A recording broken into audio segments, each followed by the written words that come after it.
Everyone, I hope you are doing well. Myself Manjala. आज के इस वीडियो में हम लुक ईस्ट और एक्ट ईस्ट पॉलिसी में डिफरेंस डिस्कस करेंगे। Okay, let's start. सबसे पहले लुक ईस्ट पॉलिसी के बारे में डिस्कस करते हैं। सी, वर्ल्ड वॉर 2 के बाद एज यू ऑल नो कि कोल्ड वॉर स्टार्ट हुआ था between the two super powers that emerged. Okay, that was USA and USSR. ठीक है, और कोल्ड वॉर के टाइम पीरियड में इंडिया ने 1970 में in spite of being the member of non alignment उसने एक फ्रेंडशिप ट्रीटी साइन किया था फॉर 20 ईयर्स, राइट। सो कहीं ना कहीं वो कोल्ड वॉर के टाइम पीरियड में इंडिया का थोड़ा सा काइंड ऑफ स्ट्रैटेजिकली यूएसएसआर का काफ़ी बेनिफिट था in terms of economic, in terms of military and all. Okay, so 1991 में जब यूएसएसआर का डिसइंटीग्रेशन हुआ था एंड वहाँ पर कहीं ना कहीं इंडिया को थोड़ा सा ये लगा कि अब इंडिया को ज़्यादा स्ट्रॉन्ग रिलेशन यूएसए के साथ और उसके जो अलाइज है साउथ ईस्ट एशिया में, जो भी साउथ ईस्ट एशिया में कंट्रीज़ है, वियतनाम, लाहौस, कंबोडिया, मलेशिया, उन सारे कंट्रीज़ के साथ इंडिया को ये लगा कि एक बेटर वहाँ पर रिलेशन उनके साथ मेंटेन करना चाहिए। Of course in terms of economic interest mainly उस टाइम फोकस था, राइट।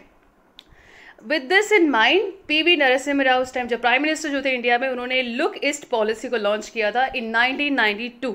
ओके, जिससे इंडिया जो है वो साउथ ईस्ट एशियन रीजन में अपना एंगेजमेंट जो था उसने इंक्रीज किया।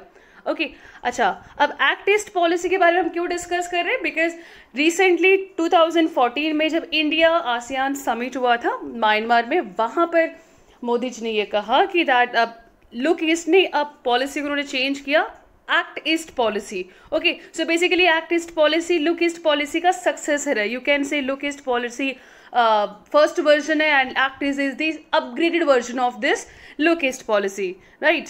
अब हम डिस्कस करते हैं एक्ट ईस्ट और लुक ईस्ट पॉलिसी में डिफरेंस क्या है। मेन चीज़ तो यही है, लुक ईस्ट पॉलिसी फोकस करता है आसियान कंट्रीज के ऊपर और इकोनॉमिक इंटीग्रेशन के ऊपर फोकस करता है। ओके, ये चीज़ याद रखना that look east policy ASEAN countries के ऊपर फोकस करते हैं end of course economic integration के ऊपर फोकस करते हैं, राइट। इसीलिए इंडिया ने आसियान का डायलॉग पार्टनर बना था इन 1996 और समिट लेवल पार्टनर बना था 2002 में एंड रिसेंटली 2012 में इंडिया जो है उसने अपने रिलेशन को और अपग्रेड किया था। वो एक स्ट्रैटेजिक पार्टनर बन चुका था with the ASEAN countries. Okay, और देखो जब से इंडिया ने ये लुक ईस्ट पॉलिसी को स्टार्ट किया था 1992 में, इंडिया का जो ट्रेड रिलेशन है विद आसियान कंट्रीज $2 बिलियन और free trade agreement ASEAN countries का 2010 में साइन किया था इंडिया ने। उसके बाद ट्रेड जो था काफ़ी इंक्रीज हो गया, now grown to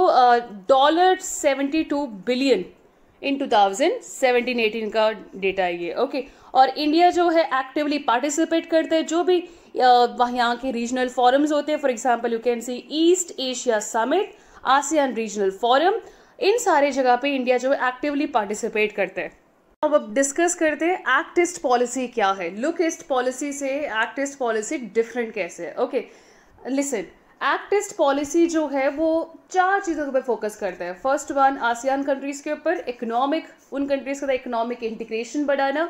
then east Asia में जो भी कंट्रीज़ है उनके ऊपर भी वो फोकस करते हैं। Of course very important, security cooperation के ऊपर ज़्यादा फोकस करता है। ओके, सो एक्ट ईस्ट और लुक ईस्ट में ये मेन डिफरेंस क्या है? दैट लुक ईस्ट जो है वो इन दोनों चीज़ों के ऊपर फोकस करता है, मेनली इकोनॉमिक इंटीग्रेशन, ओके, और integration with of course ASEAN countries के साथ।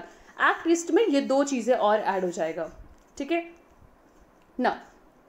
प्राइम मिनिस्टर रिसेंटली उन्होंने ये कहा था on this act east policy के ऊपर ही, जब इसको अनाउंस किया था 2014 में, कि इंडिया का जो एक्ट ईस्ट पॉलिसी है वो 4 C's के ऊपर डिपेंड करता है, राइट। बेसिकली यहाँ पर ईस्ट एशियन कंट्रीज़ के साथ, आसियान कंट्रीज़ के साथ इन 4 C's के ऊपर ज़्यादा वर्क करने की ज़रूरत है। ओके, फर्स्ट क्या है? In terms of culture, second C in terms of commerce, third one in terms of connectivity. Okay, या बेसिकली कनेक्टिविटी को अच्छे से इंप्रूव करना है, कॉमर्स बिजनेस इंप्रूव करना है, कल्चरल एक्सचेंज ज़्यादा होना चाहिए, end of course very important capacity building करना। ओके, तो ये 4 C's के ऊपर फोकस करता है एक्ट ईस्ट पॉलिसी, इस चीज़ को याद रखना, ठीक है। और सिक्योरिटी जो है बहुत ही इंपॉर्टेंट डायमेंशन है इंडिया का एक्ट ईस्ट पॉलिसी, बिकॉज आप सब जानते हो कि आज के टाइम पे इंडिया का जो साउथ चाइना सी के रीजन में बहुत ज़्यादा उसका डोमिनेंस बढ़ चुका है। Okay, course in Indian Ocean as well. Okay, so South China Sea and Indian Ocean में चाइना का डोमिनेंस बढ़ते जा रहे हैं.